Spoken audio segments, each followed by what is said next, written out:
Thanks for joining me for another beer review. Right, we are going local, and it's a brewery that's literally a mile and a half down the road from me. On one end of Oswestry, they're the other end. That's how local it is.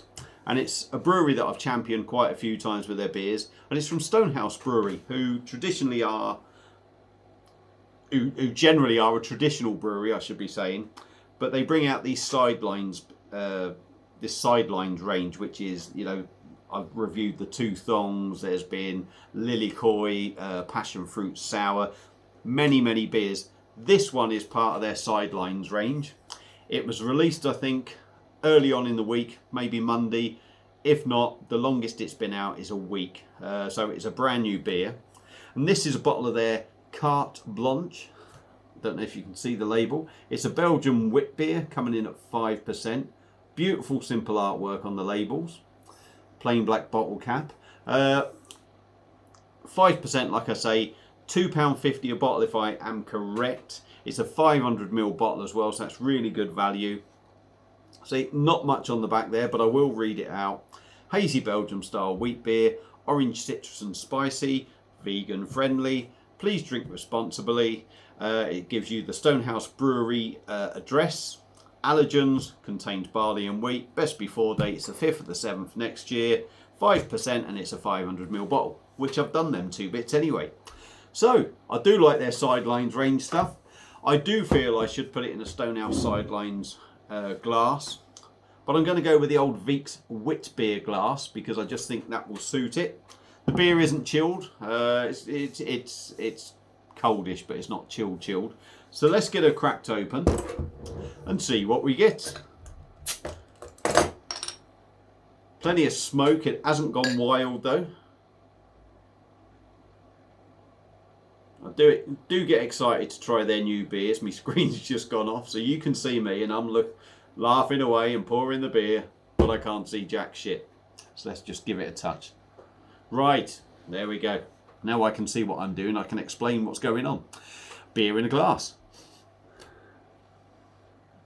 Okay. Beer in a glass. It's a hazy lemon orange looking beer. Bits of carbonation going up. I mean, it's not wild in carbonation, but there is carbonation going up. We've got about a finger of spacious pure white head. But it looks decent. I mean, that looks like a wit beer. That's what you want a wit beer to look like. They've certainly nailed it on the looks. So let's go in with the nose. I fully expect this to totally change. I did tip the bottle up, and you could see all the sediment running through. And I would say, looking at that, it's not going to be much different when I get the rest in, but it could change a little bit. So, like I say, they've got the looks right for me. Let's dive in with the nose, see what we get. Yeah, big coriander. It's wheaty. You are getting sort of like a tickle. I'm not going to say it's massively sort of orange citrus on the nose, but you do get it. That maybe come through more in the taste, but you do get it on the nose. Coriander, wheaty. It's pretty simple. It looks like a Belgian wit beer. It smells like a Belgian wit beer. Let's top her up and see what we get taste-wise. Look at that. That looks fantastic. Let's dive in. Cheers, everyone.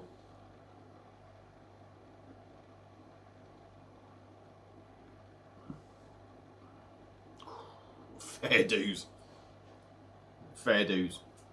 This could do with being colder. This was off the shelf, this bottle. So it's kind of room temperature. What I'm going to do, actually, I'm going to top it up. Before we crack on anymore, I'm going to pause the video for a second, put this in the fridge or the freezer. So, right, we're back. Yeah, I topped that up before. I cut myself off short. I've just gone to put the rest of the bottle in the freezer. I've put it in, chill it down. Like I said, this is more at room temperature.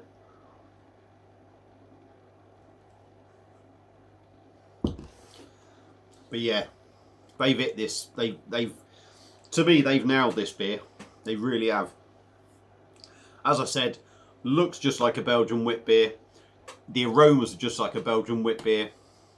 And for me, tastes very much like a Belgian wit beer.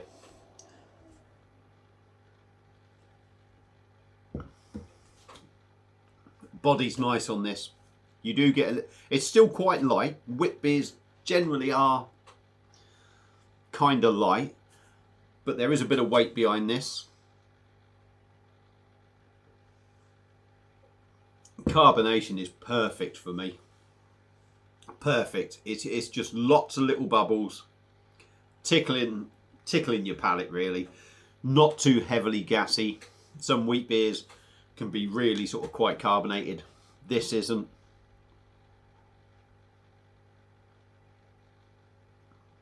That is fantastic. That really is. It's super smooth. It's nice and soft. Taste wise for me, there is some difference, don't get me wrong, but they have nailed it. There is some difference.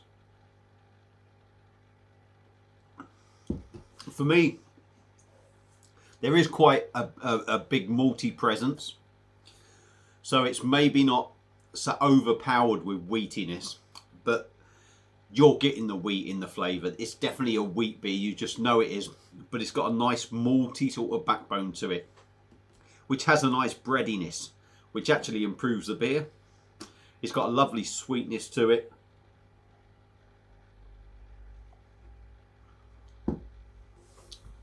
Now, as my palate's adjusting, the citrus isn't so much at the forefront, but it is there, and you do get that orange sort of citrus, zesty kind of tang to it. I think that would come out more if the beer was chilled. I think that's maybe why I'm picking up a bit more maltiness in this. But you get the wheat, you get a lovely sort of bready maltiness in the background. You definitely get the citrus. I think that would pop more with the beer being cold. You definitely hit with the coriander. I think they've got the balance of the beer absolutely bang on. It's lovely. Oh, that citrus note is really coming through now. They've absolutely nailed this. 5% is nowhere. It is really, really drinkable. As you can tell, I'm probably going to have to pause the video again in a minute and top it back up. Not that the beer's going to be any colder, is it? Obviously, but no, it really drinks well. They have nailed it for me. Chilled down to, like I say, this is probably room temperature. You chill this down to sort of like 5-6 degrees, even colder if you wanted to. You're going to get the best out of this beer. I'm picking up the beer not at its best, I would say, but it still tastes fantastic. So for me, yeah, it's a winner. It's a winner all day long. I'm going to pause it quickly so I can top this up and show you the bottle before we finish this review. But yeah, it will be ending soon. It's a bit of a shambles, this video, isn't it? Let's get it topped up. It's a really decent beer. Stonehouse Sidelines have nailed this beer for definite. Would I recommend it? Absolutely. It will be better chilled. This is surprising how much that's chilled down actually just in the fridge that bottle. But for me, yeah. Stonehouse, well done. You have nailed this wit beer. It is as drinkable as any wit beer I have drunk. It seriously is. That's how good I think this beer is. Fantastic and great value. £2.50 for a 500ml bottle. Give yourselves a pat on the back, Stonehouse. That is fantastic. They're my views on it. If anyone happens to be local that is watching this, that has tried this, I'd like to know what you think. Obviously, a wit beer is a little bit of a, you know, it's not going to be to everyone's taste, but they've nailed it. If you see it or get a chance to drink it, pick it up, give it a go. And that's it. That's it. So thank you all for watching. Sorry it's been a bit of a shit show of a video. It is what it is. I'm going to leave it there. Get yourself one of these if you see them. And I'll see you again soon on another beer review. Cheers.